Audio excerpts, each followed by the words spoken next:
Tiago, filho de Alfeu, o justo, chamado de Tiago o Justo, foi jogado do topo do templo e apedrejado.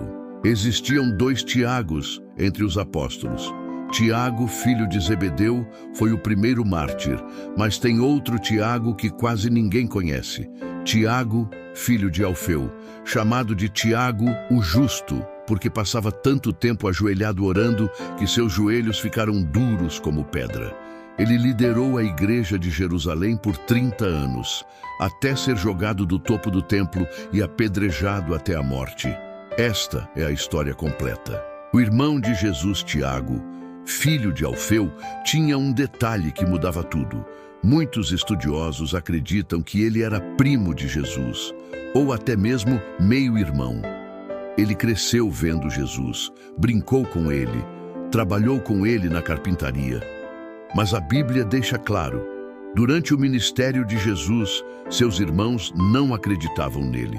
João 7,5 diz: pois nem mesmo seus irmãos criam nele. Imagine a dor disso. Você cresce com o Messias e não reconhece.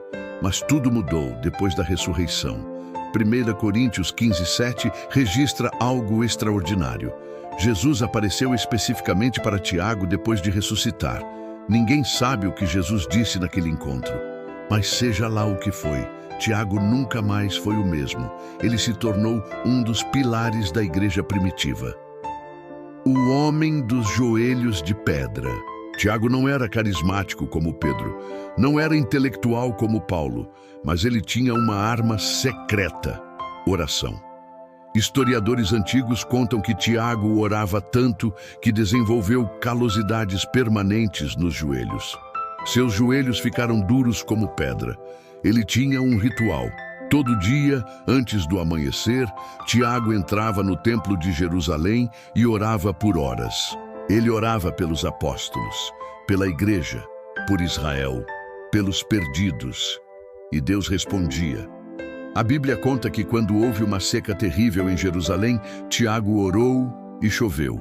Quando havia divisão na igreja, Tiago orava e trazia unidade. Ele era tão respeitado que até os judeus não convertidos o chamavam de Tiago o Justo. Tem um momento crucial na história da igreja que mostra a sabedoria de Tiago. No Concílio de Jerusalém, Atos 15, surgiu a maior crise da igreja primitiva. Os gentios convertidos precisavam se tornar judeus primeiro? Pedro argumentou que não.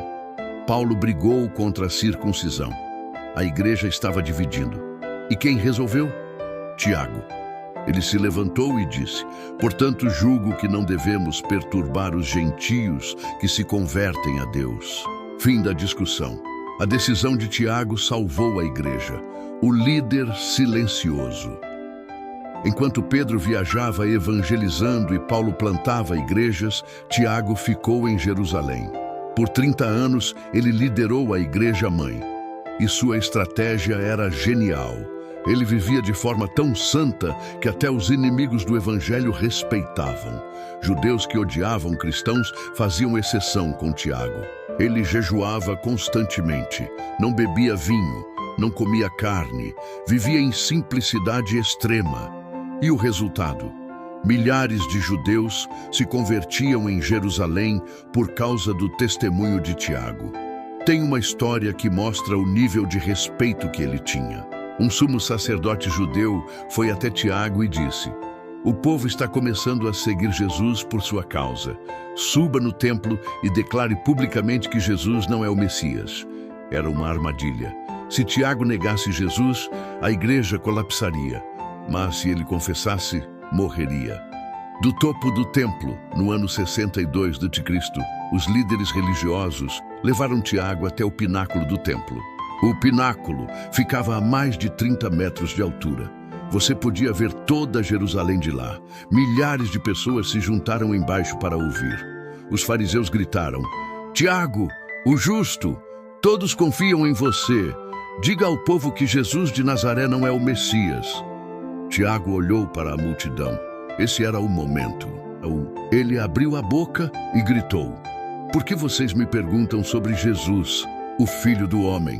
Ele está sentado à direita do poder de Deus e voltará nas nuvens do céu.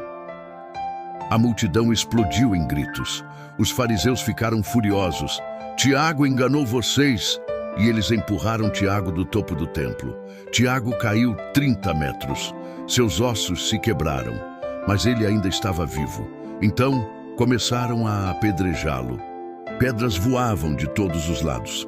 E Tiago, sangrando, quebrado, fez a mesma coisa que Jesus fez na cruz. Ele ajoelhou, mesmo com os joelhos quebrados, e orou: Senhor, perdoa-lhes, porque não sabem o que fazem. Um homem pegou uma tora de madeira e acertou a cabeça de Tiago. Tiago, o justo, morreu da mesma forma que viveu, orando. O legado dos joelhos. Tiago nos ensina algo que a igreja hoje esqueceu. Oração muda a história. Ele não tinha multidões como Pedro, não escreveu cartas como Paulo, mas ele orou e Deus moveu. Tiago 5,16 diz: a oração de um justo pode muito em seus efeitos. Você sabe quem escreveu esse versículo? Tiago, o irmão de Jesus, possivelmente inspirado pela vida de Tiago, o justo. Seus joelhos ficaram como pedra porque ele se ajoelhava. Ele morreu orando.